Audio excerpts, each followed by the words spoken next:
YTN뉴스 FM 슬기로운 라디오 생활, 안녕하세요. 아나운서 최영진입니다. 코로나19로 닫혔던 학교 문이 내일 다시 열립니다.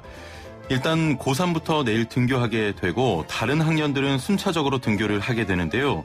하지만 아직도 의견이 분분합니다. 아무래도 집단 생활을 하게 되니까 걱정도 많으실 텐데요. 교육당국의 방역대책과 관련해 여러분의 생각이 궁금합니다. 단문 50원, 장문 100원의 정보 이용료가 있는 샵 0945, 우물정 0945번으로 교육당국의 방역대책에 대해서 어떻게 생각하시는지 여러분의 의견 보내주시면 되고요. 애플리케이션과 유튜브 보이는 라디오를 통해서도 남겨주시면 됩니다. 자, 1부에서 등교계약 준비 상황과 대책에 대해 자세히 알아보도록 하겠습니다. YTN뉴스 FM 슬기로운 라디오 생활, 지금 바로 출발합니다.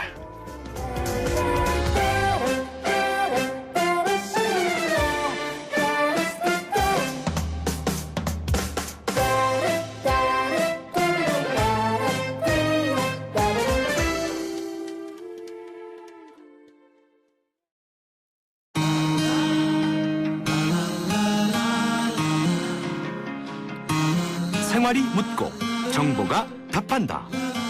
YTN 뉴스 FM 슬기로운 라디오 생활. 네, 1부는 현장의 목소리로 생활 속 이야기 들어봅니다. 말씀드렸던 것처럼 내일부터 등교 개학이 시작됐죠. 코로나19의 확산으로 5차례 연기됐던 학생들의 등교 개학이 하루 앞으로 다가왔습니다. 방역을 위한 여러 방안도 함께 발표가 되는데요. 어떤 준비를 하게 되는지, 또 아이들이 없는 학교 현장에서 선생님들의 생활은 어떤 변화가 있었는지 자세히 들어보도록 하겠습니다. 자, 함께 이야기 나눌 분 전화 연결돼 있습니다. 하나고 선생님이자 전국교직원 노동조합 참교육연구소 전경원 소장과 함께합니다. 안녕하세요. 네, 안녕하세요. 전경원입니다. 예, 바쁘실 텐데 전화 인터뷰 감사드리고요. 네. 드디어 내일입니다. 고3 학생들부터 시작되는 등교 개학이 하루 앞으로 다가왔는데요. 5개월 만에 제자들 만난다고 생각하시니까 어떠십니까? 네, 아마 저뿐만이 아니라 전국에 있는 많은 선생님들이 학생들과 이렇게 대면 수업을 못하고 온라인 수업만 하다가 이제 등교 수업을 하게 된 상황이어서 굉장히 기쁘고 설레기도 하지만 또 한편으로는 굉장히 이제 좀 방역에 대한 그 부담이 있는 것도 사실이고, 그래서 온라인 수업과 이 방역의 업무를 동시에 이제 준비하는 선생님들이 갖는 부담은 상상을 초월할 정도로 초긴장 상태라고 보시면 되겠습니다. 예. 일주일, 2주일 단위로 개학한다, 연기한다 이런 상황이 계속 반복이 됐습니다. 학생, 학부모, 교사들 모두에게 부담이 됐을 것도 같은데 현장에서는 어떻습니까? 네, 당황스러운 게 사실이고요. 우선은 이제 저희가 개학을 앞두고 이제 점검해봐야 하는 것이 우리가 이 코로나 사태 초기에 이제 공유했던 두 가지 원칙이었는데요. 그 첫 번째가 이제 학생의 건강과 안전을 최우선에 두고 결정하겠다는 약속이었고, 이제 또 하나는 감염병 전문가들의 판단과 조언에 귀를 기울이겠다. 이렇게 이제 약속을 했던 사항들인데, 이게 이제 계속적으로 개학이 연기되면서 예측 불가능한 상황이 지속되는 데서 오는 이 피로감이 상당히 누적돼 있는 상황이고요. 단기 대응식 처방이 이제 계속되다 보니까 학교 현장에서 이제 많이 힘든 상황이었고, 그러니까 선생님들이 예측하기에는 예를 들면 확진자 발생가 일주일 이상 한 자리 숫자면 등교 개학을 하겠다, 이런 어떤 구체적인 기준에 의해서 개학이 결정이 되면 예측이 가능했는데 지금은 이제 그런 기준이 없었기 때문에 좀 당황스러운 것도 사실입니다. 자, 그러면 지금부터 이야기가 굉장히 중요한데요. 결국 등교는 하는 걸로 확정이 됐습니다.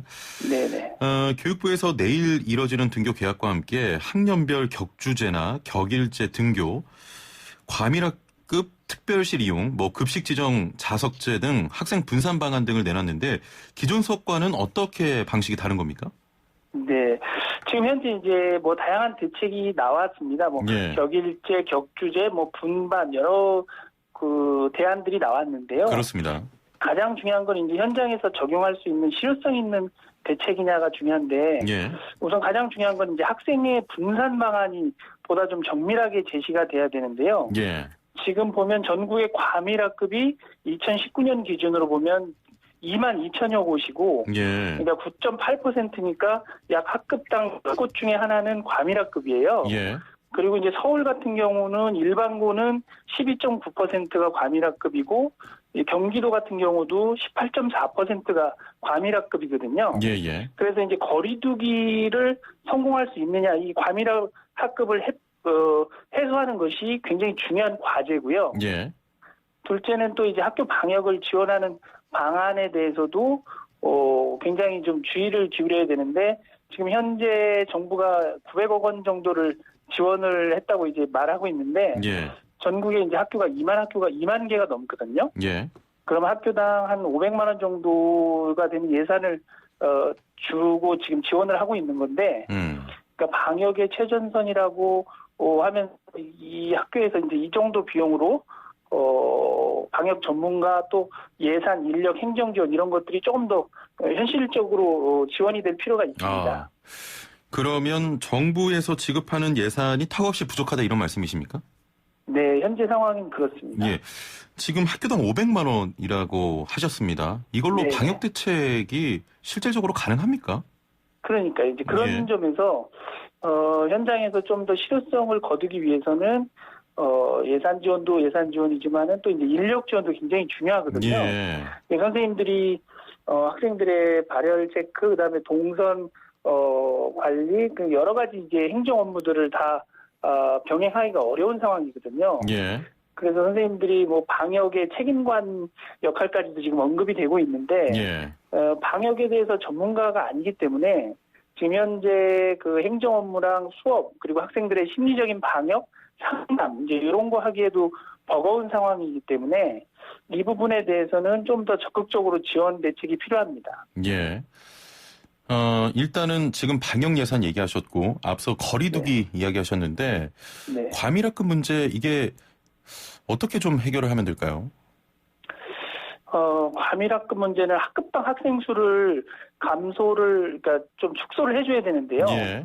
지금 한 학급에 30명이 넘는 그 교실이 전국에 이제 2만 2천여 개 교실이 있다는 것은 현실적으로 이제 거리두기가 굉장히 어렵고, 예. 그다음에 분반을 한다고 하면 또 교실이 지금 2배로 필요한 거잖아요. 그래서 고3만 개학했을 때는 그런 교실을 뭐 활용할 수가 있겠지만, 예. 이제 고등학교 1, 2학년 학생들도 다 등교하는 상황에서는 교실을 2배로 늘리지 않는 한 이게 현실적으로는 불가능한 대책이고요. 예. 그 다음에 또 학급 학생 수 문제를 계속해서 이제 그 줄여야 된다. 왜냐하면 이건 교육과정하고도 맞지 않기 때문에 예. 학급상 학생 수가 줄지 않으면 지금 현재 이제 거리두기 자체도 굉장히 어려운 상황이거든요. 예. 그래서 이제 좀 오래전부터 저희가 이제 계속해서 학급당 학생 수가 20명 내외, 그러니까 OECD 수준 정도까지는 가야 바람직한 교육이 이루어진다 했는데, 이제 코로나 상황에서는 더더군다나 이제 거리두기가 중요한 예. 상황이잖아요. 예. 그래서 이제 문제가 좀 되고 있는 상황입니다. 저 때는 학급의 학생이 한 50명 정도 됐거든요. 현재는 그렇죠, 예. 30명 정도고 그러면 20명 이하로 좀 낮춰야 된다 이런 생각이신 거죠? 예. 그 김대중 정부에서 과거에 그 학급당 학생 수를 대폭 줄여서 그때 지원을 해서 한 30명대까지 줄였는데, 예. 그 이후로는 지금 현재 그런 학급당 학생 수를 줄이기 위한 어떤 재정 지원이나 이런 게 없었거든요. 예. 그래서 이참에 우리가 차제에 학급당 학생 수를 좀 대폭 줄여서 꼭 코로나 상황이 아니더라도 지금 변화되는 교육과정에 맞춘 수업을 하기 위해서는 학급당 학생 수가 줄어야 선생님들도 예. 학생들과 더 내밀한 상담이 가능해지고 수업 지도도 가능해지는 거거든요. 예, 알겠습니다. 네. 지금 또 중요한 부분이 네. 방역 대책입니다. 현장에서 뭐 네네. 발열 체크기, 마스크 등을 지급하겠다 이런 방안들이 있죠. 네, 서울시 교육청도 어제 이제 발표가 있었는데요. 예. 그 방역 대책들을 간단히 한번 정리를 해보면, 고등학교의 경우에는 내일부터 이제 3학년은 매일 등교를 원칙으로 하고, 예. 1, 2학년은 학년별 또는 학급별로 이제 격주 운영을 권장을 했고요. 예. 중학교 학생들 같은 경우는 원격 수업하고 등교 수업을 병행하면서 최소 주 1회 이상은 등교 수업을 실시하도록 했고, 예. 또 이제 초등학교는 원격 수업과 등교 수업을 병행하면서 학년별 학급별 주 1회 이상 등교, 또 학급 분반 운영이 가능하도록 했고요. 예. 유치원은 교육부 지침에 따라서 5월 27일부터 원격 수업이나 등원 수업 등을 병행할 수 있도록 이렇게 해놨고요. 예. 다양한 어떤 대책들이 지금 마련이 되고 있는 상황이고, 또 생활지도 및 방역 활동의 지원 인력을 이제 학교에 지원하기로 서울시 교육청은 얘기를 해서요. 지원 인력을 보면 학교당 유치원은 1명, 예. 초등학교는 5명, 중고등학교는 3명, 그리고 특수학교 5명, 또 각종 학교에 3명이며 과대 과밀학급의 경우에는 유치원은 1명, 초중교구에 각 3명의 인원이 추가로 지원이 되고, 예. 교육청은 모든 학교에 약 한 7,000명이 참여해서 이렇게 활동하게 될 것으로 말씀을 했습니다. 예, 알겠습니다. 애플리케이션 채팅창으로 KYID 쓰시는 분께서는 날씨가 더워지는데 아이들의 냉방 문제도 걱정이고 덴탈 마스크 가격도 오릅니다라고 하셨는데요. 에어컨 트는 문제, 또 서울시 교육청은 마스크를 학생 1인당 5개씩 지급하기로 했다는데 이런 부분들은 세부적으로 어떤 지침을 좀 받으셨습니까? 이제 뭐 에어컨 같은 경우는 이제 틀었을 때 환기를 같이 하면서 예. 창문을 이제 개방을 해서 수시로 이제 환기하도록 이야기를 했고요. 그다음에 예. 이제 학교에 등교했을 때 학생들이 이제 점심 시간, 그러니까 식사 시간을 제외한 시간에는 마스크 착용을 원칙으로 이렇게 그 지침이 내려왔고요. 그다음에 예. 이제 쉬는 시간이나 이제 동선에 대해서도 학생들이 겹치지 않도록, 그리고 식사 시간에 특히 가림막이라든지 안전판이 이렇게 설치가 되어 있는 것들을 제대로 이제 활용할 수 있도록 하고, 식사 시간도 이렇게 시차를 두고 예. 식사하도록 하는 이런 세부적인 지침들이 내려온 상황입니다. 예. 문자로 1011번 쓰시는 분께서는 초등학교 3학년, 5학년 엄마입니다. 일주일에 한 번 등교, 이게 무슨 의미가 있을까요? 각 학교별로 구체적인 대책을 마련해줬으면 좋겠네요 하셨는데 학부모님들의 고민도 많죠? 예, 그렇습니다. 이제 학부모님들 같은 경우는 현재 이제 상황이, 코로나 상황이 이제 종식되는 단계가 아니라 이태원 클럽 확산이 되면서 많이 또 이제 걱정이 되는 상황이고, 실제 학생들도 감염 사례가 지금 나오고 있기 때문에 예. 등교하는 것에 대한 불안감이 상당히 있는 것으로 알고 있고요. 그래서 등교 선택권 같은 경우, 이제 초등학교 같은 경우는 기존의 기준보다 더 수업 등교하지 않고 가정학습할 수 있는 일자를 더 늘려놓은 상황입니다. 예. 자, 지금 내일 등교하는 고3 학생들의 경우 학사 일정에 대한 부담이 아무래도 크겠죠. 등교하자마자 모의평가에 1학기 중간고사가 또 이어집니다. 네. 선생님들도 수업이나 평가 부분에 대해서 부담이 크실 것 같은데 어떻습니까? 네, 그렇습니다. 이제 당장 5월 20일 개학을 이제 내일 하게 되면은 고3 학생들이 소화해야 하는 학사 일정이 엄청나게 많은데요. 우선 중간고사와 기말고사를 시험을 봐야 되고, 그다음에 이제 시도교육청이 주관하는 전국 모의고사라는 것이 있거든요. 매월 보는 모의고사가 이제 있고요. 그다음에 수능 출제를 담당하는 그 한국교육과정평가원에서 주관하는 6월, 9월 수능 대모의고사가 있습니다. 이 시험은 이제 수능과 가장 유사한 난이도나 평가 기관에서 시행하는 시험이기 때문에, 또 매달 보는 이 교육청 주관의 전국 모의고사하고는 또 위상이 좀 다른 중요한 시험이 2차례 또 기다리고 있고요. 그 다음에 수시 입시를 위한 생활기록부 마감 처리도 하고, 또 수시 원서 접수 등의 일정이 남아있기 때문에 학생들로서는 굉장히 심리적인 부담이 크다. 그리고 지난주 일요일, 그러니까 지난 일요일을 기준으로 했을 때 수능이 딱 200일 전이었거든요. 그러면 이제 벌써 수능이 200일도 채 남지 않은 상황에서 재학생들의 경우에는 아주 촉박한 학사 일정을 소화해야 되는 상황에 처했기 때문에 그렇습니다. 심리적 부담이 굉장히 큰 상황입니다. 심리적 부담도 부담이고 온라인 계약으로 인한 학생들의 또 학력 저하와 학력 격차에 대한 우려도 나오고 있습니다. 이 부분에 대한 보강책도 좀 필요해 보이거든요. 예, 그렇습니다. 그러니까 사실은 이제 온라인 교육 이전의 상황에서도 오프라인 교육에서도 우리가 걱정하는 지점이 부모 세대의 어떤 소득 격차가 자녀의 교육 격차로 이어지는 이런 악순환의 고리가 있었기 때문에 이런 부분에 대해서 더 많은 지원이 필요하다고 보고요. 예. 원격 수업의 취약점이 역시 교육 격차가 발생할 수 있다는 점이기 때문에 예. 이 가정 환경에 따라서 부모님이 챙겨주는 정도에 따라 또 교육 격차가 발생하고 있어서 우리나라뿐만 아니라 이제 원격 수업을 하고 있는 다른 나라에서도 이런 지점은 굉장히 우려를 하고 있는 지점입니다. 그래서 그런 만큼 이제 등교 수업에서 그동안 쌓였던 교육 격차를 또 어떻게 해소할 것인지 예. 그 방안도 함께 제시가 되어야 될 것 같고요. 예. 이 부분에 대해서는 좀 더 사회 배려가 필요한 계층에 대해서는 취약계층에 대해서는 정부의 어떤 적극적인 지원 대책이 요구되는 상황입니다. 예. 자, 한 가지만 더 여쭤보겠습니다. 지금 네. 서울시와 교육당국의 입장이 조금 다릅니다. 서울시는 수능을 연기하고 대학 입학도 연기가 가능하다라고 지금 말하고 있는데요. 네. 예. 교육 현장에서는 어떻게 보십니까?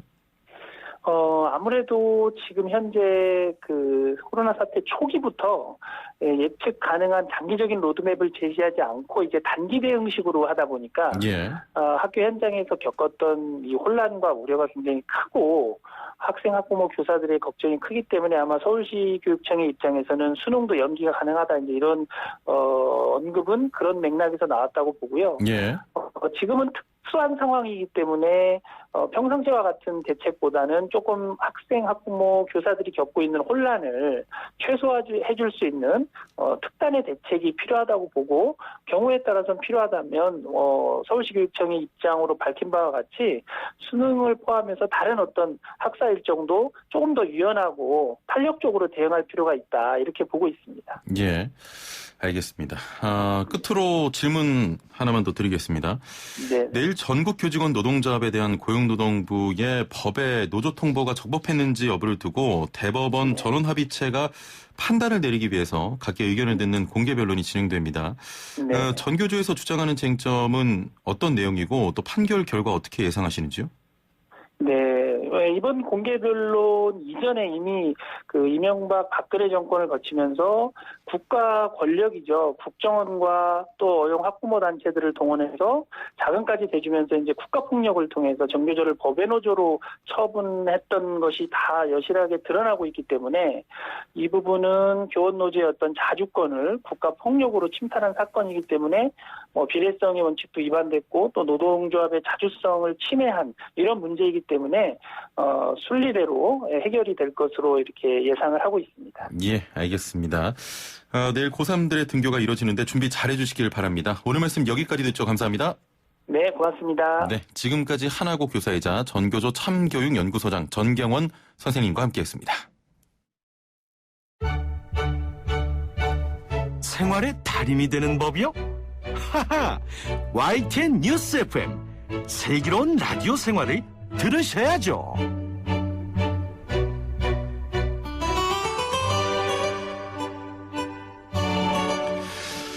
네, 생활의 달인이 되는 손쉬운 방법 YTN 뉴스 FM 슬기로운 라디오 생활과 함께하는 건데요. 매일 3분씩 건강한 자세의 달인이 되는 시간입니다.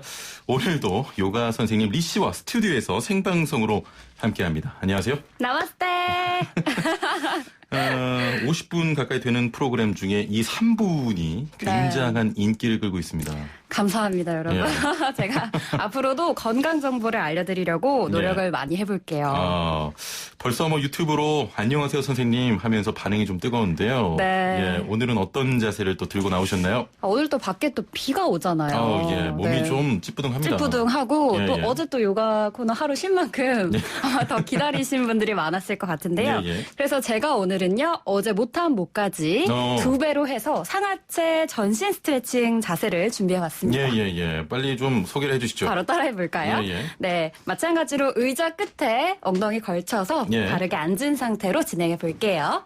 자, 오늘은요, 쪽벌려가 다들 돼 보셔야 되는데요. 예. 다리를 골반 너비보다 좀 넓게 벌려볼게요. 예. 네, 골반 너비보다 다리를 넓게 벌린 상태. 예. 두 손은 양 무릎 위에 가지런히 자연스럽게 놓아주시고요. 예. 그대로 다리 더 넓게 벌리면서 상체를 오른쪽으로 비틀어서 예. 어깨가 바닥에 닿도록 좀 내려볼게요. 예. 다시 들이마시는 숨 들이마시고 예. 내쉬는 숨에 왼손으로 왼무릎을 더 깊게 밀어낼게요. 예. 그러면서 상체를 조금 더 숙여서 예. 어깨 끝이 바닥에 닿을 수 있도록 비틀기를 진행해 볼게요.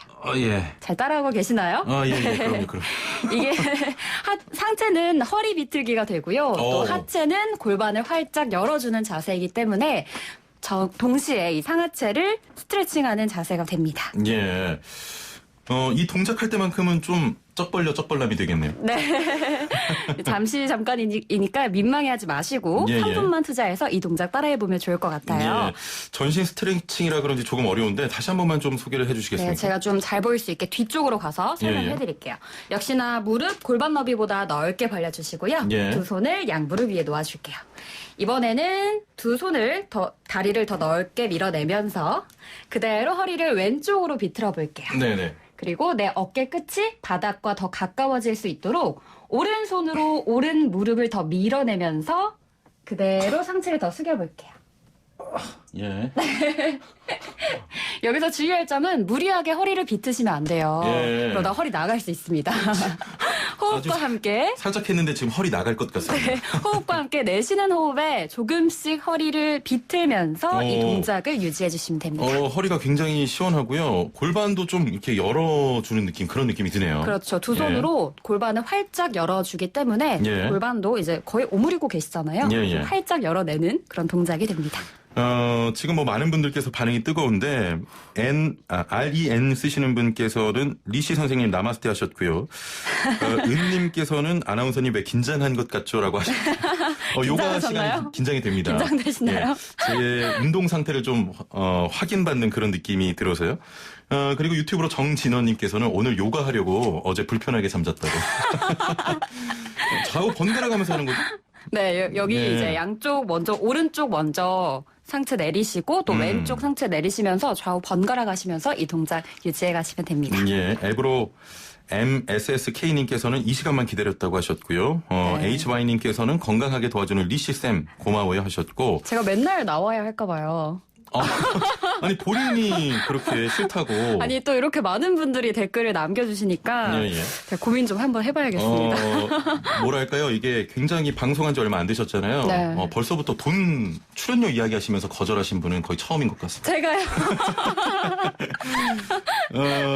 지금 JJUN님께서는 저보고 슈트의 요가가 어색하다고. 안 그래도 제가 맨날 그 생각을 했습니다. 이 시간만큼은 우리 최영진 아나운서 옷을 좀 바꿔 입는. 근데 생각을 좀 바꾸시면 좋을 것 같아요. 직장인들이 많이 보시잖아요. 그렇죠. 정장 입고 좀 같이 이렇게 따라해 보시면. 네, 보시는 분이 편하시게. 이러다 싸우겠네요. 자, 건강한 요가 생활은 여기서 줄이겠습니다. 감사합니다. 감사합니다. 나마스테. 나마스테.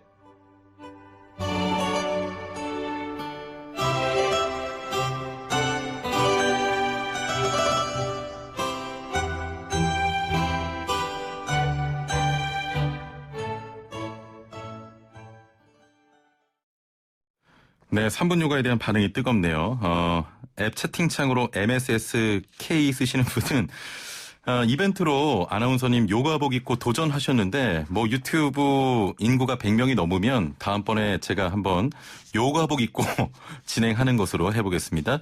YB님께서도 목소리가 우리 김예은 리씨 선생님 목소리가 기분 좋게 해주신다고 하셨는데요. 예, 제가 옆에서 들어봐도 참 기분 좋고 이렇게 상쾌한 느낌이 듭니다.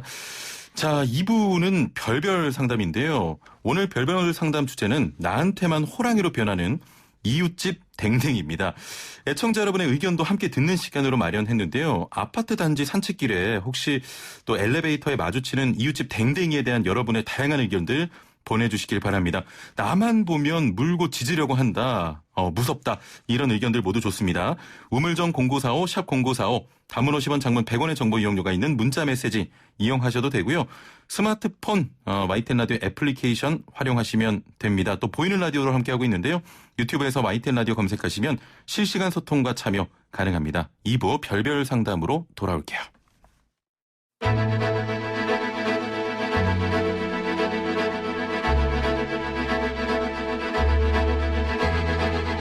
구석구석 알찬 정보들을 모아 지혜로운 생활로 인도합니다. YTN 뉴스 FM 슬기로운 라디오 생활. 네, 슬기로운 라디오 생활 2부는 매일매일 각 분야 전문가들과 함께 생활 속 다양한 궁금증 해결해 봅니다.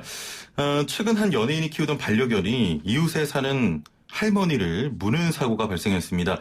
그 이후에 부산과 춘천 등에서도 개가 사람을 무는 사고가 잇따라 발생했는데요. 잊을만 하면 한 번씩 등장하는 일이라고 생각했는데 소방청에 따르면 1년에 무려 2천여 건, 하루 6건 꼴로 개물림 사고가 발생한다고 합니다. 하루에 6건 꼴이면 적은 숫자는 아닌 것 같은데요.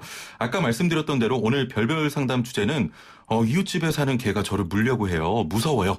예. 나한테만 호랑이로 변하는 이웃집 댕댕입니다. 애청자 여러분의 의견 많이 보내주시길 바랍니다. 단문 50원, 장문 100원의 정보 이용료가 있는 샵 0945 문자 메시지 활용하셔도 되고요. 스마트폰 사용하시는 분들은 YTN 라디오 애플리케이션 댓글창을 통해서 남겨주시면 됩니다. 자, 그럼 오늘 함께 이야기 나눌 두 분 모셔보죠. 수의사입니다. 마이펫 상담소 윤쌤 나오셨고요. 안녕하세요. 네, 안녕하세요. 예. 이분은 모든 주제에 다 나오시네요. 6마리 반려견과 함께 살고 계신 단국대 의과대학 서민 교수와 함께합니다. 안녕하세요. 네, 애견 전문가 서민입니다. 지난 시간에 또 야구 전문가고요. 예. 네, 이번엔 애견 전문가로 먹고 살기 어려워서 그렇습니다.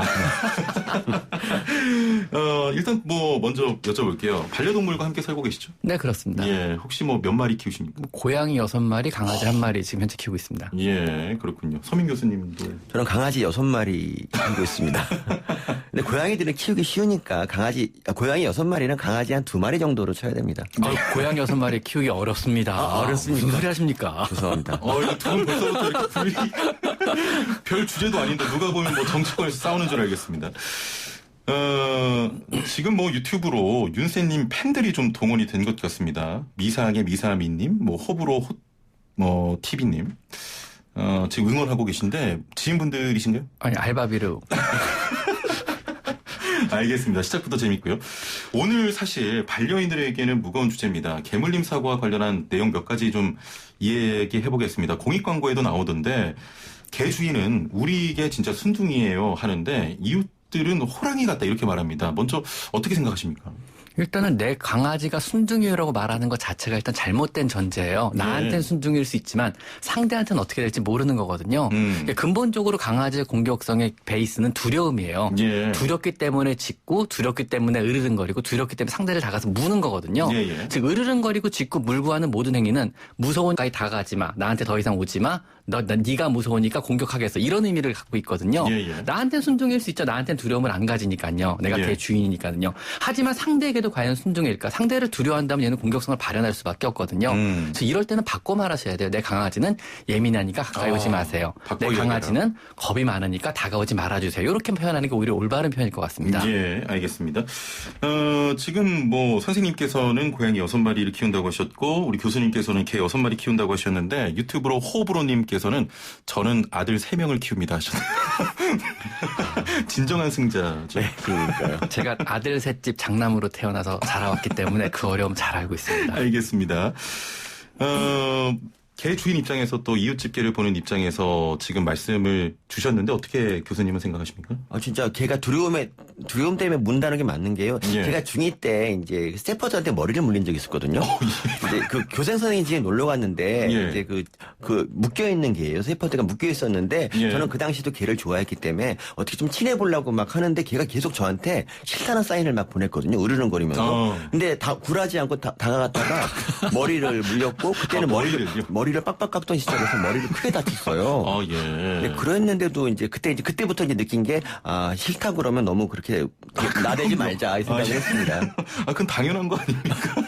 셰퍼드면 사냥개보다 이제 공격 목적으로 개량된 강아지라 공격성이 강해 이제 군견 용도로 많이 개량이 돼 있는 거죠. 거기에 머리를 물리셨군요. 예, 피도 많이 흘려고 그랬는데 혹시 얘가 묶여 있으면 더 공격성이 증대되지 않나요? 혹시 일단은 자기 영역을 지키려고 하는 성향이 강한 애들이거든요. 근데 묶여 있으면 스트레스를 받고 스트레스면 흥분도가 증가되고 흥분도가 증가된 상태에서 공격성이 강해질 수밖에 없습니다. 결국 공격성이라는 거는요. 예. 이게 어떤 정서적인 문제지 훈련이나 교육에 대한 문제는 아니에요. 바꿔 말하면 뇌 세로토닌에 관련된 문제거든요.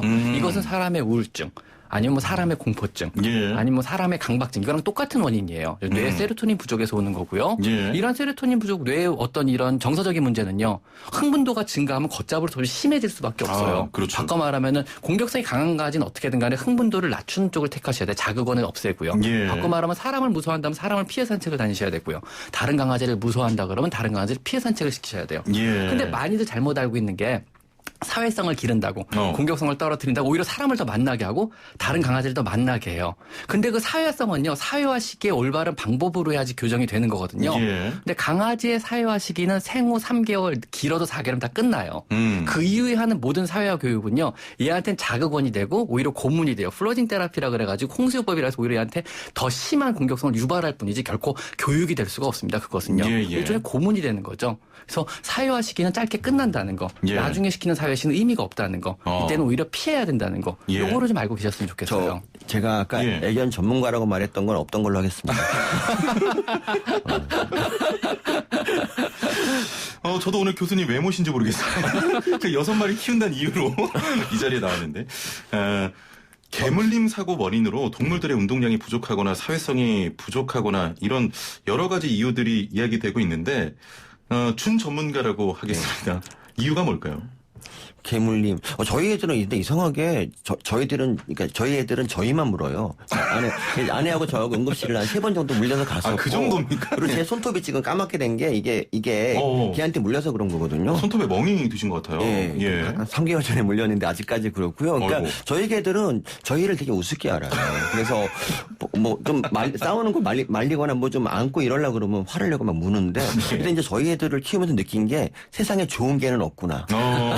이런 걸 느꼈어요. 근데 얘가 밖에 나가면 다른 사람한테는 막 만져달라고 눕고 막 그러거든요. 애교를 부리고. 그러니까 굉장히 애들이 기회주의적이죠. 이 가까운 사람한테 잘해야 되는데 밖에서 대외적인 이미지만 신경 쓰는 그런 애들. 얘네들이 원래 제가 이제 패키지 키우는데 황실견이에요. 황실견. 황실견이라서 그런지 좀 그런 면이 있더라고요. 실제로 이런 개들이 많습니까? 주인한테 공격하고? 주인한테 공격한다기보다는 지금 강아지들은 만약에 겁을 먹어. 사람도 마찬가지. 사람이나 강아지나 공포 상황에 맞닥뜨리면 3가지 중에 한 가지 행동을 하게 돼요. 첫 번째는 도망갑니다. 영화에서 보면 엑스트라들이 주로 도망가죠. 두 번째는 얼어버려요. 영화에서 여주인공이 비명을 지르면서 얼어버리잖아요. 마지막 방법은 맞서 싸워요. 주인공이 하듯이요. 그래서 강아지는 3가지 중에 한 가지 패턴을 보여요. 근데 주인한테는 보통은 내가 이 상황을 벗어나기 위해서는 짖거나 으르렁거리는 걸 택한 거죠. 그럼 내가 이 스트레스 받는 상황이든 내가 뭐 싫어하는 상황을 빨리 벗어날 수가 있다는 걸 깨달은 거고요. 밖에서는 얼어버린 거예요. 단순하게. 애교를 부린 게 아니고 제자리에 주저앉아버린 거죠. 그래서 이 사람이 빨리 싸든 거 빨리 가버리길 기다린 것 뿐이에요. 얘는요. 그랬을 가능성이 첫째로 높고요. 두 번째로 지금 말리는 중에 물었다는 건 방향이 저하된 공격성이라 그래서요. 겁이 많거나 뇌의 흥분도가 증가된 상태에서 주인이 말리면 돌아서 주인을 물어버리는 경우 되게 흔한 경우예요. 정상적인 공격 패턴 중에 하나라고 볼 수 있거든요. 보통 많이들 생각을 잘못하는 게 지금 서민 교수님께서 키우시는 강아지들이 공격성을 보이거나 주인을 무는 건 서민 교수님 잘못은 절대로 아니세요. 뭐 얘를 뭐 잘못 키웠다거나 아니면 얘한테 뭐 시간을 좀 덜 냈다거나 얘를 산책을 덜 시켰다거나 운동을 덜 시켰다거나 이런 건 절대로 아니고요. 대부분의 공격성의 근본 제가 두려움이라고 말씀드렸잖아요. 이 두려움의 대부분은 사실 유전이 돼요. 유전적인 영향이 제일 크고요. 그다음 어미 뱃속에서 신경이 형성될 때, 뇌신경이 만들어질 때 대부분의 새끼들이 이제 공장에서 나와요. 강아지 공장이란 곳에서. 그럼 그 상황은 사실은 어미가 모견이 되게 스트레스를 많이 받는 상황이거든요. 시끄럽고 무섭고 두려운 상황인데 이때 나오는 스트레스 호르몬 자체가 강아지 뇌신경 형성 단계에서 아기 단계에서 되게 불안정한 강아지를 만들게 돼요. 정서적으로. 예민한 강아지가 나온 이후에 생후 3개월에 끝나는 그 짧은 사회화 시기를 제대로 못 거치는 거죠. 충분히 다른 강아지를 만나보지 못했고 충분히 다른 사람을 만나보지 못했고 이러니까 모든 거에 대한 두려움이 점점 더 커지는 거예요. 이 3가지가 조합되면서 기본적으로 두려움이라는 베이스가 형성되고 이 두려움이라는 베이스가 깔린 상태에서 어떤 자극원이 있다 그러면은 바로 공격해서 물어버리는 이런 형태를 취하게 되는 거죠. 저희 애들이 저 누워있으면 막 밟고 다니는데 저를 두려워하지 않는 것 같은데. 그리고 또 한 가지 사람과 동물은 서열이 없어요. 이게 대부분의 경우 잘못된 상식 중에 하나거든요. 그래서 그렇군요. 방송에서도 꼬인 서열로 풀어야 됩니다. 아니면 서열로 설명하면 설명이 편하니까 설명의 편의상 서열을 말하는 거지 동물들도 진짜 이상한 찐따적 강아지가 아니면요. 사람과 동물은 서열이 없다는 걸 자기들도 알아요. 나랑 다른 강아지가 아니잖아요. 사람은요. 이 사람은 사람 나는 개 이걸 알아요. 개들도. 그러니까 사람과 개는 서열로 구분하면 절대로 안 돼요. 그렇게 해석을 하기 시작하면은요. 그때부터 공격성은 절대로 교정 자체가 불가능해지세요. 사람과 개는 서열이 없습니다. 알겠습니다. 애견 전문가로 나오셨는데 옆에서 계속 저희 애들한테 한번 적용시켜보려고요. 오늘 배운 거를. 잘 나온 것 같습니다. 저는. 예. 유튜브로 청양고춧가루님께서는 저희 집 댕댕이도 저만 봅니다 하셨고요. 0509번님께서는 저희 집 강아지는 아파트 단지에서는 다른 개나 사람을 보면 엄청 짖습니다. 그런데 아파트 단지 밖을 나가면 얌전해집니다 했는데요. 이유가 뭘까요? 일단 아파트 단지 안에서는요. 자기가 효율적으로 획득한 거에 짖거나 으르렁거리면은 자신이 두려워하는 상대가 더 이상 가까우지 않는다거나 이런 거 속도에서 획득되는데 그 영역 밖으로 벗어나면 자기도 이제 그걸 못하는 거예요. 거기에 대한 검증이 없는 거죠. 그러니까 그 밖에서는 자기도 얌전하게 하는 게 자기 영역이 아니고 다른 강아지 영역이기 때문에요. 그렇다고 확인하는 게 맞을 것 같습니다. 알겠습니다. 하나 더 질문이 있는데요. 0806번님.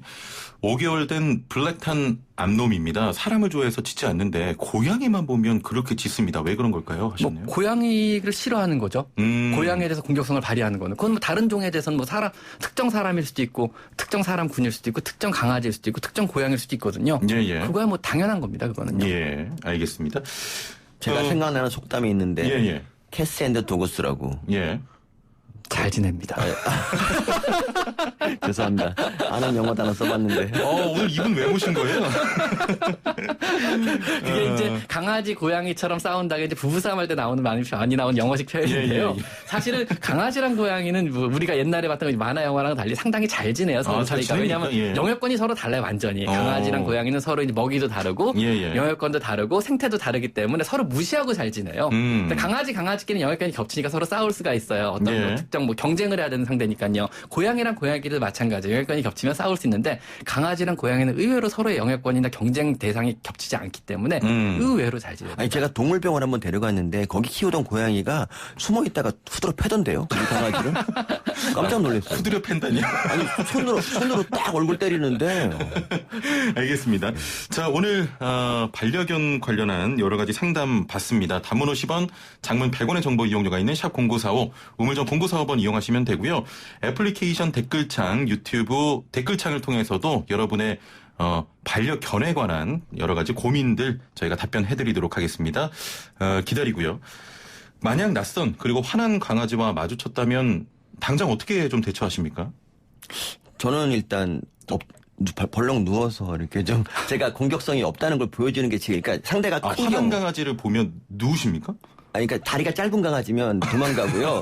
좀 크다 그러면 벌렁 누워서 이렇게 뭔가 그 눕는 게 중요하죠. 그러니까 애들이 눈높이를 맞춰야 돼요. 귀하고. 눈높이를 맞춘다. 좋은 방법이죠, 선생님. 일단 기본은 정확하게 알고 계세요. 상대의 흥분도를 낮추는 건 정확히 맞습니다. 무슨 얘기냐면 상대는 지금 나를 두려워하기 때문에 더 이상 다가오지 말라고 신호를 보내고 있어요. 이 상황에서는 자극을 안 하는 게 제일 중요하거든요. 그러니까 눈을 마주치지 마시고 급작스러운 동작을 절대 하지 마시고 그냥 천천히 돌아서 갈 길 가시면 됩니다. 그런 거예요? 굳이 뭐 눈빛으로 제압한다거나 이럴 이유가 전혀 없어요. 눈빛으로 강아지 제압해서 뭐 하시게요? 뭐 두고 자랑거리가 되지도 않고요. 누울 필요까지는 없는 거예요. 필요까지는 없고요. 그냥 가던 길 천천히 가시면 됩니다. 어차피 더 이상 얘한테 다가갈 마음이 없다는 표시를 하고 나는 너를 더 이상 자극할 필요가 없다는 표시를 한다 그러면요. 강아지는 더 이상 공격하지 않습니다. 아니 눈높이 마주쳐서 이렇게 보시다가 머리 물리신 거 아니에요? 그러니까 그런 거죠.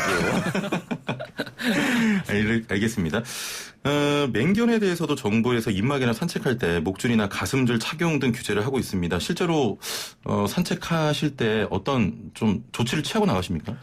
저 같은 경우는 이제 6마리니까 그냥 개 놀이터에 데려가서 유료거든요. 그래서 거기 내려가서 그냥 풀어놓고 마음대로 이제 소변 냄새 맡고 뭐 SNS도 하고 이러라고 가는 거니까. 그냥 풀어놓고. 그냥 한 1시간 2시간 있으면 아주 애들도 행복해하고요. 저도 행복합니다. 그러니까 사실 개 놀이터가 좀 많아져야 되는 이유가 뭐냐면 개 놀이터가 많이 생기면 사람이 개하고 만날 이유가 없습니다. 그러니까 개 싫어하는 사람이 산책로에서 개 만날 때 힘들잖아요.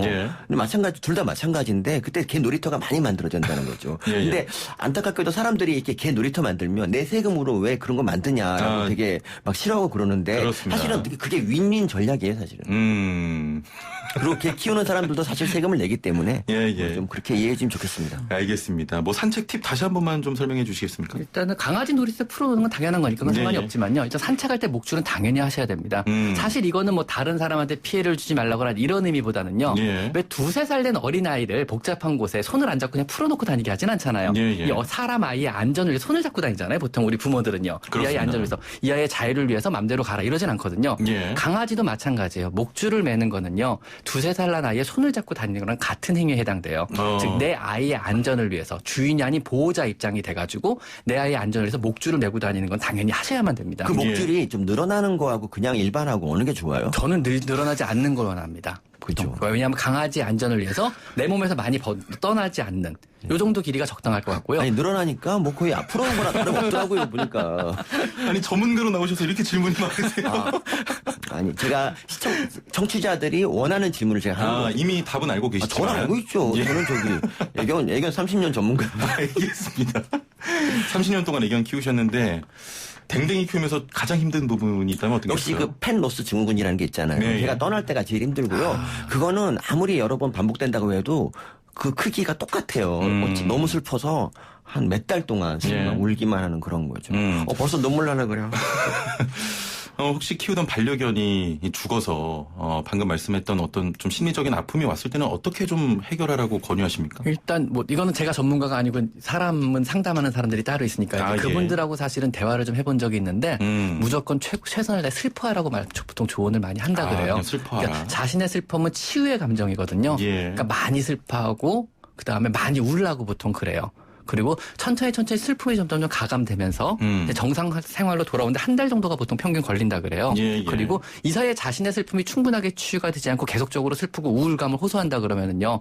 자신의 슬픔을 나눌 수 있을 만한 사람하고 슬픔을 나누라 그래요. 그러니까 동감하지 않는 사람들도 의외로 많다 그래요. 예, 뭐 예. 개가 죽었는데 왜 이렇게 슬퍼해? 뭐 강아지 죽은 거 가지고 왜 그래? 이런 사람들하고는 절대 얘기하지 마시고 그렇습니다. 자기의 슬픔을 공감할 수 있을 만한 같은 예. 애견인이나 아니면 동물병원 선생님하고 자기의 슬픔을 계속 나누라 그래 얘기하고. 예. 그럼 많이 치유가 되고요. 그리고 인터넷을 찾아보시면은 코론 펠로스 증후군을 겪는 사람들의 모임이 따로 있어요. 그래서 5% 만나가지고 서로 대화를 하기도 한다 그래요. 예. 그래서 그런 모임에 나갈 것도 권해드려요. 이런 건 어떨까요? 저 같은 경우는 이제 2마리를 보내고 나서 그리고 이제 맨 슬퍼하다가 나중에 이제 새로운 강아지를 데려왔거든요. 예. 근데 그 강아지를 보면서 슬픔이 점점 잊혀지더라고요. 그러니까 뭐 그것도 좋은 방법인데 여기서 한 가지 주의사항은 있어요. 내가 새로 들어온 강아지가 죽은 강아지 대체품이 돼서는 안 돼요. 즉 자신의 슬픔이 예. 충분히 잊혀진 다음에 새로운 강아지를 들여와야만 하는 거지. 예. 내가 그거 이전에 강아지를 치유 목적으로 들어온다 그러면 이 강아지는 죽은 강아지 대체품으로 평생 여겨지게 되거든요. 저는 그런 사람이 아닌데 너무 그러면은 억울합니다. 이 저는. 방금 영입이라고 강아지에게도 하셨는데 야구단도 아니고. 강아지에게도 슬퍼하는 사람에게도 평생 좋지가 않아요. 그러니까 예. 슬픔을 충분히 삭히고 내가 이제 정상으로 돌아올 준비가 됐을 때 예. 새로운 강아지 영입하는 거를 보통 권장한다고 합니다. 알겠습니다. 시간이 벌써 이렇게 흘러네요. 별별 상담 오늘도 유익하고 재미있는 시간이었습니다. 저 임팩트 있는 말 한마디도 안 했는데 시간이 벌써 다음에 기회를 주십시오. 다 됐군요. 알겠습니다. 다음에 뭐 또 연애 콘텐츠로 한번 돌아올게요. 자, 지금까지 마이팩 상담소의 윤쌤, 단국대 의과대학 서민교수와 함께했습니다. 두 분 감사합니다. 감사합니다. 네, 슬기로운 라디오 생활 마칩니다. 최영진이었습니다. 고맙습니다.